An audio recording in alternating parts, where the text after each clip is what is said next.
lammataan miidhaa guddaa geessisuu malaa jedhum dhaabbata ittisa weerara hawaannisaa baha Afrikaatti hoogganaan kutaa ragaa fi odeeffannoo obbo Mahaaree Yohaannis.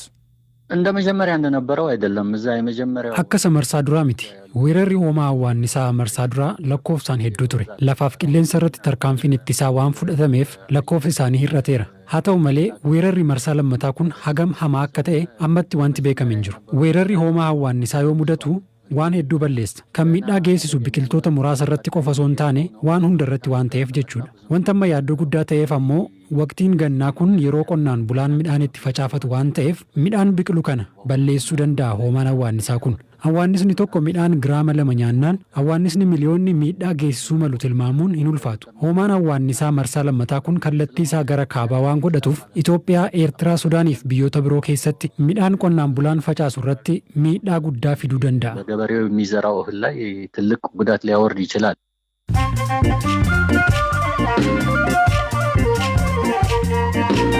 dhaggeeffattoota keenya BBC Afaan Oromooti kan hordofaa jirtanii oduun gaggabaabsee isinitti himama.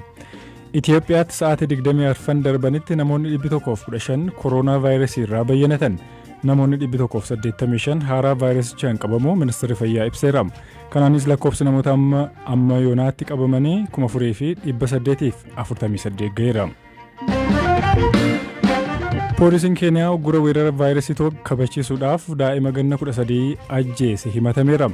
Daa'imni Yaasiin Moyoo jedhamu fooddaarraan otoo ala ilaaluu darsaasa poolisiin dhukaaseen ajjeefame. Poolisiin kun balleessaan qabu jechuun mormataa ture. Himanni kunis wayita poolisiin biyyattii uggura kabachiisuu irratti humna olaanaa fayyadamuudhaan kumatamaa jirutti baname. Magaalaa guddittii Somaaliyaa Mogadishootti aleellaa boombii of wareegaan tokko balbala mana barumsaa leenjii waraanaa duratti qaqqabsiiseen lubbuun namoota 2 darbe. Badii balleessaan kun boombii of irratti dhoosuudhaan barattoota wajjin hiriiree gara mana barumsichaatti seenuudhaaf otoo yaaluu ta'uun ibsameera. Gattuun hidhattoota Al-Shabaab aleellaa kanaaf itti gaafatamummaa fudhateera. Weerara kooroonaa vaayirasii hordofuudhaan hojii dhabdummaan Afrikaa kibbaatti harka 30 qaqqabe. Sababii weerara veeteen walqabatuunis lammiileen biyyattii miliyoona 7 ta'an hojii dhabaniiru. Afrikaa kibbaa biyyoota Afrikaa weerarri dhibichaa hunda caalatti hammaate ta'uun ibsameera.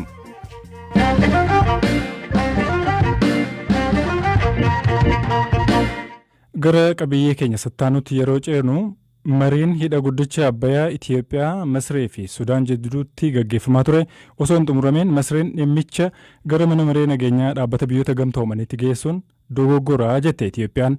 Ministeerri Ajaalaa Itoophiyaa xalayaa guyyaa kaleessaa mana maree kanaaf barreessanis Masreen mana marichaa dogoggorsiisuudhaaf socho'aa jirti jedheera. Baqqalaa Toomaa dhimma kanarratti ministeera Ajaalaa Itoophiyaa Ambaasaadar Diinaa Muftii dubbisee jira. Xalaan nuti ministeerri Ajaalaa Itoophiyaa gara biyyoonni katabe tokko biyyoonni sadiinii bara 2015 kaartuum keessatti akka isaan itti wal ta'anii namni jaarsummaa yoo barbaade biyyoon sadiin walgaaniiti jaarsummaa dhaquu qabu. Jaarsas wajji filatuu qabu kan jedhu jira. Biyyi takka adda baatee akka Misrii amma goote kana jaarsa filachuu hin dandeettu seera cabsan jechuudha. Kan lammataa Itoophiyaan uummata ishii uummata Misrii miidhuudhaaf akka waan baatetti uummata akka waan balleessuudhaaf hojjetaa jirtutti wanti kalaa hundi kijibaa jechuudha.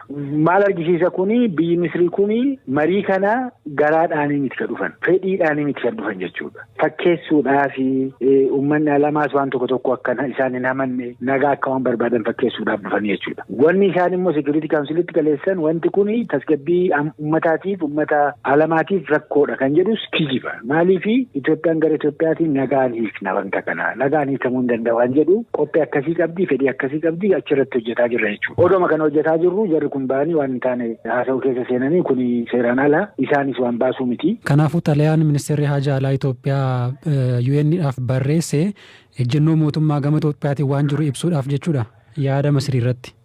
Gara Itoophiyaatiin nuti yeroo hundaa nagaan wanta kana fixuudhaaf mariidhaan fixuudhaaf qophii cimaa Itoophiyaan akka qabdu. Lamuu wanti mootummaa Misrii wanti godhe seeraan ala akka ta'e. Gaafa koloniyaalizimiin tiriitii koloniyaalizimiin 1959 bishaan caalaa isaaniif kenne isee deebisanii Itoophiyaa irratti fe'uudhaaf akka barbaadanii. Kan immoo Itoophiyaan akka hin barbaanne. Kana hunda kan argisiisuudha jechuudha. Wanti irratti waliin galuun dadhabame qabxiin ijoon maayinni walumaa galatti dhimma kana irratti immoo ejjennoon Itoophiyaan qabatteetti adeemaa jirtu maalidha ambaasaadar?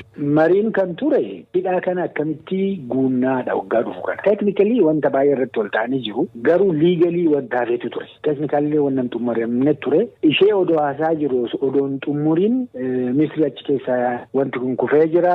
Itoophiyaan irraa eegaa Itoophiyaan akkasii maaloo waan jedhu yoo inni faa deemuu maaloo kana jalqaban jechuudha. Isatu balleessa jechuudha malee piroogiresiin ture jechuudha. Gama Sudaaniin wanti jiru ejjennoon isaanii maal fakkaata?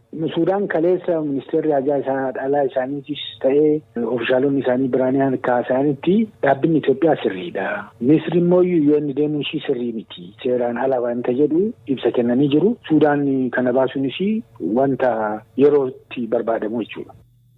Dubbi himaa ministeera ajaalaa Itoophiyaa ambaasaadar Diinaa Muftiiti kan turani.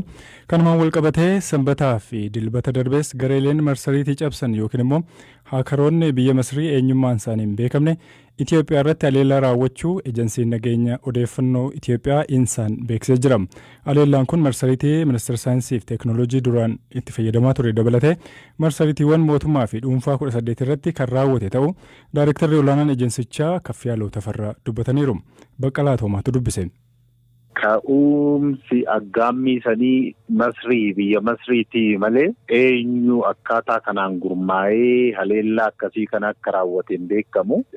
Warri haleellaa kana raawwate weebsaayitoota .gov.it jedhu ekstenshinii akkasii warra qaban kan mootummaa fi kan abbootii qabeenyaa biyya kanaa warra ta'an irratti xiyyeeffatanii haleellaa akkasii kan raawwatanii akkaawuntii banatanii achirratti piroopagaandaa maxxansaa turan yoosuma tarkaanfii fudhanneen haleellaan kun odoon babal'atin biyyattii irratti miidhaa odoon qaqqabsiisin dhimmichi akka fashalaa'u godhamee jira jechuudha. Maal jechuudha namni tokko haleellaa raawwate haleellaa saayibar seekuriitii jechuun maayinni miidhaan isaa hagam ulfaataadha sadarkaa biyyaatti hin ilaalu? Amma akka faashiniitti waajjiraaleen mootummaa sadarkaa aanaa sadarkaa godinaa even sadarkaa naannottis abbuma argeetu weebsaayitoota akkasii deeveloop gochaa jira. Deeveloop godhaniitis qixa sirriidhaan paarameetirii sekuriitii inni guutuu qabu akka guutu godhameetu deevelooppiin godhamu. Kanaaf qaawwa qabaa jechuudha duuban warri qaawwa kana beekan qaawwa saniin seenanii abbaarraa fudhatanii tabbaa itti ta'u wanta fedhan irratti maxxansu kun immoo psychological warfare isa jedhamuu fi itti fayyadamuu jechuudha. Kuni kanaan qofan dhaabbatu siistamoota biraatittis tatamsa'uudhaan maallaqas hatuu danda'u jechuudha. Qabiyyee namaatis hatuu danda'u. Gara kominikeeshinii saniin penetrate godhanii too Itiyoo Teleekoom dhuunfachuu dandeenyan icittii mootummaatis icittii lammii biyya keenyatis keessa seenanii too fudhachuus hin danda'u. Kanaan immoo miidhaa garaagaraa biyyattii irratti akka qaqqabu gochuus hin danda'u waan ta'eef balaan inni qaqqabsiisuu danda'u baay'ee ulfaataa ta'aa jechuudha. Hayyee tolee dhumarratti mee amma insaanii akka dhaabbataatti haleellaawwan akka kanaa qolachuudhaaf gahumsi inni qabu maa inni sadarkaa akkamiirra jira? Qophaa'inni inni jiru maal fakkaata? Insaan ergama kanatu kennamee fi akka hundaa'u godhame yeroo hunda tooftaa tokkoonii miti kan deemu aggaammin akkana tooftaa jijjiirrachaati kan deemu kanarraa barachaa even dhaaba of guddisaa biyya keenyas haleellaa akkasiitirraa dhorkuudhaaf qophii ta'e waan ta'eef sadarkaa gaarirra jira. Sadarkaa gaarirra waan jiruuf rakkinni kun odoo balaa hamaa biyyattii irratti hin qaqqabsiisin akka fashalaa'u kan godhame jechuudha.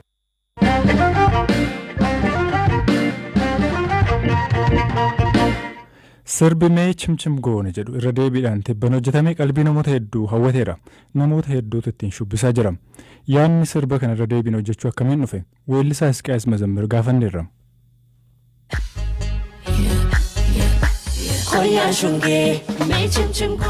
Sirba kana ijoollee namoota lamatu jira. Sirba hojjechuudhaaf walitti dhufne waa'uma sirba sanii haasa'uudhaaf wal geenye sirba tokko osoo waliin hojjetan yaada jedhu irraan kaase. Achiin booda ilfiyyee waan hin jaaladhuu fi isinis haadha ishee waan taate sagaleen xiqqoo wal fakkaata jettee ilfiyyee wajjin maaliif sirba ilfiyyee fi abbituun duraan hojjetan tokko hojjennee gaafa jedhee yaada kaasu yaada kiyyachuma fudhatan warri vision entertainment jechuudha.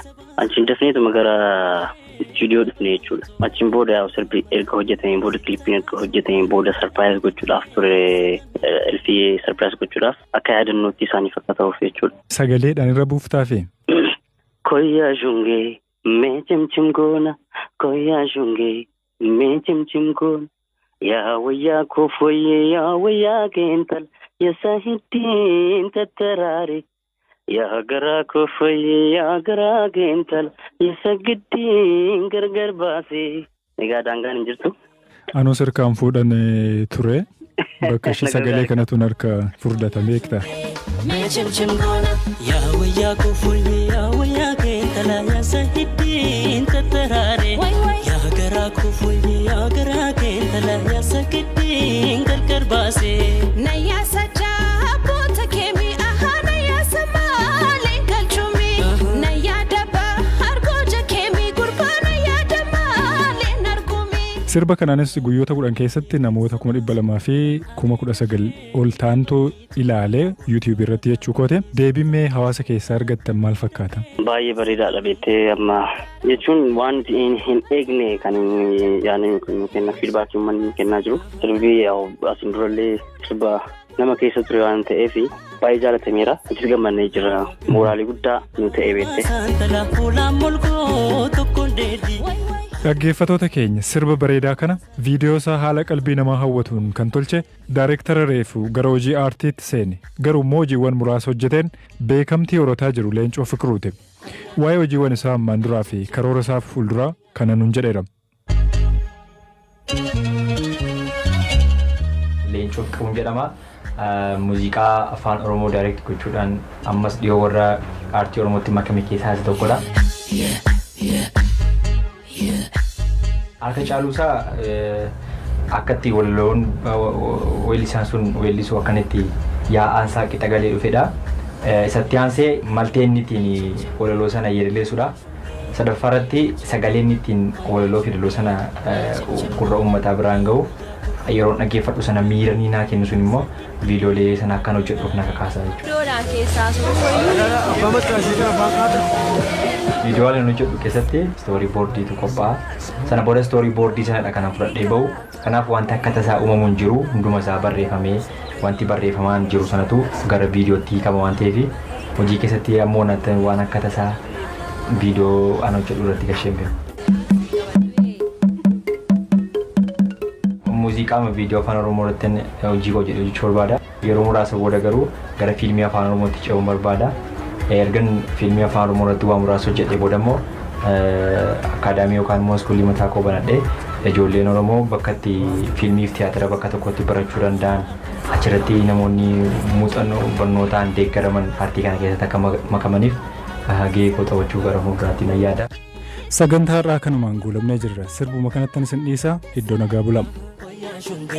Mee cimcim goona koyyaa shungee mee cimcim goona koyyaa shungee mee cimcim goona koyyaa shungee mee cimcim goona koyyaa shungee mee cimcim goona.